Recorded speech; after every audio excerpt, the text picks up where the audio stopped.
the aroma of stale coffee did little to cut through the silence of the morning. Another sunrise, another day to navigate the shattered pieces of my life. It wasn't a dramatic explosion, no shouting or accusations.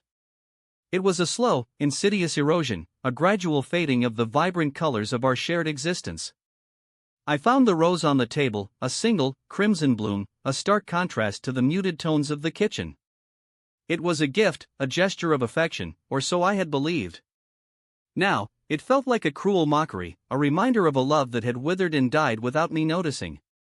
We built a life together, a comfortable, predictable life. We had good friends, a nice house, a seemingly happy family. But beneath the surface, a quiet discontent had been brewing for years. I attributed it to stress, to the everyday pressures of life. I was blind, utterly blind, to the truth that was unfolding right before my eyes. I thought we were connected, that our souls intertwined. I was wrong. The rose, its petals drooping, mirrored the state of my heart, a fragile thing slowly breaking under the weight of betrayal. The garden outside, teeming with life, felt like a taunt, a constant reminder of what I had lost. The locket was an old family heirloom, a gift from her grandmother. She wore it every day, a silent comfort against the anxieties of life. But lately, it felt heavy, a weight around her neck, a constant reminder of a secret she couldn't keep hidden forever. The photograph inside was a relic of a past life, a connection to a time before responsibility, before commitment, before the comfortable predictability of her marriage. It was a ghost of a dream, a whisper of what might have been. She traced the outline of the man's face with her fingertip, a fleeting moment of longing, a yearning for a different path. The cafe was filled with the murmur of voices and the clinking of glasses, a backdrop to her clandestine meeting. Each interaction felt like a dance on the edge of a precipice. She knew the risk, the potential consequences, but the allure of the forbidden was too strong to resist. The locket was a tangible symbol of her betrayal, a constant reminder of the lie she was living. The facade was perfect. The picture-perfect family dinners, the weekend outings, the carefully curated social media posts. It was all a carefully constructed illusion, a performance designed to conceal the truth. The laughter around the dinner table felt hollow, the smiles strained.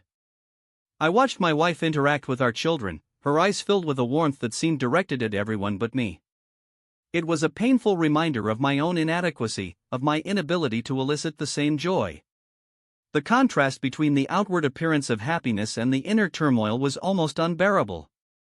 The weight of the lie was crushing me, slowly suffocating the last vestiges of hope. The split screen reflected the duality of her existence, the two lives she was leading, the two versions of herself she presented to the world. I felt like an outsider in my own home, a stranger in my own life. The rain mirrored the tears I couldn't shed. The city lights blurred into indistinct halos, reflecting the confusion in my mind. I stood there, a solitary figure in a sea of anonymous faces, watching her through the glass. She was a silhouette, a phantom, a ghost of the woman I thought I knew. The rain washed away the pretense, revealing the raw, exposed truth of my pain. It felt as if the entire city was conspiring against me, amplifying my sense of isolation and despair. I had always prided myself on being a strong man, a provider, a protector. But now, I felt utterly defeated, stripped of my dignity, my sense of self. The rain continued to fall, a relentless downpour of sorrow, cleansing the world but leaving my heart barren and cold. The note was discovered tucked inside her handbag, a small piece of paper with a message that shattered the last vestiges of my denial. "Meet me at the clock tower, midnight." The words were simple, yet they resonated with a deafening clarity. It was a confirmation of my worst fears, a betrayal etched in ink. The clock tower. It was our spot, the place where we had shared countless moments of intimacy, where we had whispered promises of forever. Now, it was a symbol of our broken vows, a monument to her infidelity. The note was a physical manifestation of her deception, a tangible piece of evidence of her betrayal. I felt a surge of anger, a burning rage that threatened to consume me. But beneath the anger, there was a profound sense of sadness, a deep ache of loss. I paced the floor, a caged animal trapped by my own helplessness. The photograph felt like a weapon, a constant reminder of the happiness that had been stolen from me. I stared at her face, searching for a trace of the woman I had fallen in love with, the woman I thought I knew. But all I saw was a mask, a carefully constructed facade hiding a dark secret. The room felt suffocating, the walls closing in on me. The air was thick with unspoken words, with the weight of betrayal. I wanted to scream, to lash out, to shatter everything around me. But I couldn't. I was paralyzed by the shock, by the pain, by the sheer disbelief of it all. The photograph slipped from my grasp, fluttering to the floor like a fallen leaf, a symbol of the life that was slipping away. The city lights blurred past the window, a kaleidoscope of colors reflecting in her eyes. She looked lost, adrift in a sea of anonymity. The car was a temporary refuge, a means of escape from the consequences of her actions. She was leaving behind a life of comfort and security, trading it for the thrill of the forbidden. The night air was cold, but she felt strangely numb, detached from her emotions. The city held a certain allure, a promise of freedom and reinvention. But beneath the surface, there was a quiet sadness, a sense of emptiness. She was chasing a fleeting moment of passion, a temporary distraction from the monotony of her life. I sat on the park bench, watching the children play, their laughter echoing through the air. It was a scene of innocent joy, a stark contrast to the darkness that had enveloped my life. I remembered a time when I, too, had felt that carefree joy, a time before betrayal and heartbreak. Now, the laughter felt like a taunt, a reminder of what I had lost. The setting sun cast long shadows across the park, symbolizing the fading of my hope. I felt old, weary, defeated. The weight of my disappointment was crushing me. I longed for the days when life felt simple, when love felt uncomplicated. The ring lay on the dusty floor, a tarnished symbol of a promise broken.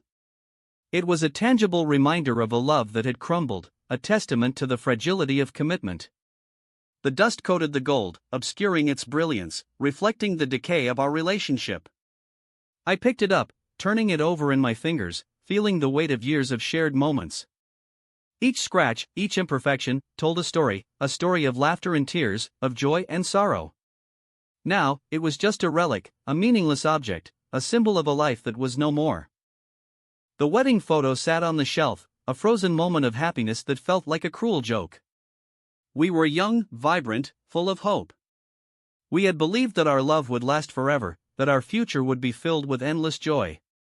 Now, the photo felt like a painful reminder of what we had lost, a testament to the illusion of forever. I stared at her smile, trying to recapture the feeling of connection, the warmth of her embrace. But it was all gone, replaced by a hollow ache in my heart. The photo was a ghost of a memory, a reminder of a life that had slipped through my fingers. She was packing a suitcase, carefully folding clothes, preparing to leave. The movement was deliberate, purposeful, a sign of finality. Shadows obscured her face, hiding her emotions, concealing her intentions. The room was a mess, a reflection of the turmoil in her heart. Each item of clothing represented a memory, a shared experience, a piece of our life together.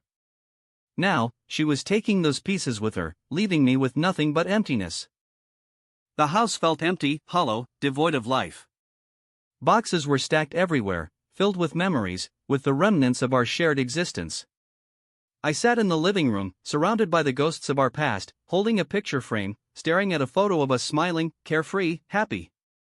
It was a painful reminder of what we had lost, of the life that had been stolen from me. The silence was deafening, broken only by the occasional creak of the house. She walked away from the house, silhouetted against the rising sun. She carried a suitcase, a symbol of a new beginning. The house receded into the distance, becoming smaller and smaller, a fading memory. There was a hint of hope in her stride, a sense of liberation, but also a touch of sadness, a lingering regret. She was leaving behind a life of pain, seeking a new chapter, a new future. I held the withered flower in my hand, its petals crumbling to dust. It was a reminder of the beauty that had faded, of the love that had died. The flower was a symbol of our relationship, once vibrant and full of life, now reduced to nothing but decay. I closed my eyes, trying to recapture the scent of its fragrance, the feel of its petals in my hand. But it was all gone, lost forever. I stood on the deserted beach, watching the waves crash against the shore. The ocean stretched out before me, vast and endless, mirroring the emptiness in my heart. The sky was overcast and gray, reflecting my mood. I felt lost, adrift, without a destination. The sound of the waves was a constant reminder of the passage of time, of the irreversible nature of loss. She sat alone in the cafe, reading a book, trying to disappear into the pages. She wore a hat and sunglasses, shielding herself from the world. The cafe was dimly lit, filled with the murmur of voices, but she remained isolated, detached. She was trying to create a new identity, to reinvent herself. But the past always lingered, a shadow in the corner of her eye. I stared at the blank wall in my house, a vast expanse of white emptiness. It reflected the emptiness within me, the void that had been left behind. There was nothing left to fill the space, no memories, no hopes, no dreams. Only a hollow ache, a constant reminder of what had been lost. The wall was a symbol of my broken life, a testament to the damage that had been done. She looked at the photograph of herself and the man, a sad smile playing on her lips. The photograph was old and faded, a relic of a time gone by. She remembered the joy, the laughter, the love. But those memories were now tinged with regret, with the knowledge of what she had done. The photograph was a reminder of a life she had abandoned, a life she could never reclaim. I stood in the doorway, watching her walk away. She was out of focus, a fading silhouette against the darkness.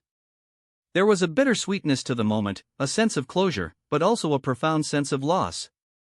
I knew I would never see her again, that our paths had diverged irrevocably. The door clicked shut behind her, sealing our fate.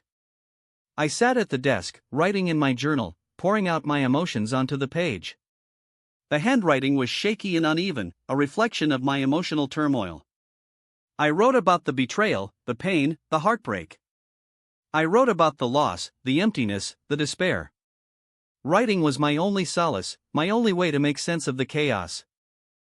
I looked up at the starry night sky, searching for answers, for meaning. The stars were countless, a vast expanse of light and wonder. I felt small, insignificant, lost in the immensity of the universe. But there was also a sense of peace, a quiet acceptance of fate. The stars seemed to whisper of hope, of new beginnings, of the possibility of healing. I stood alone in the room, looking directly at the camera. My face was calm and composed, but my eyes held a hint of sadness. I had come to terms with the pain, the betrayal, the loss. I had accepted that life was not always fair, that sometimes things fall apart. But I had also learned that even in the darkest of times, there is always hope. I would move on, I would heal, I would find a way to live again.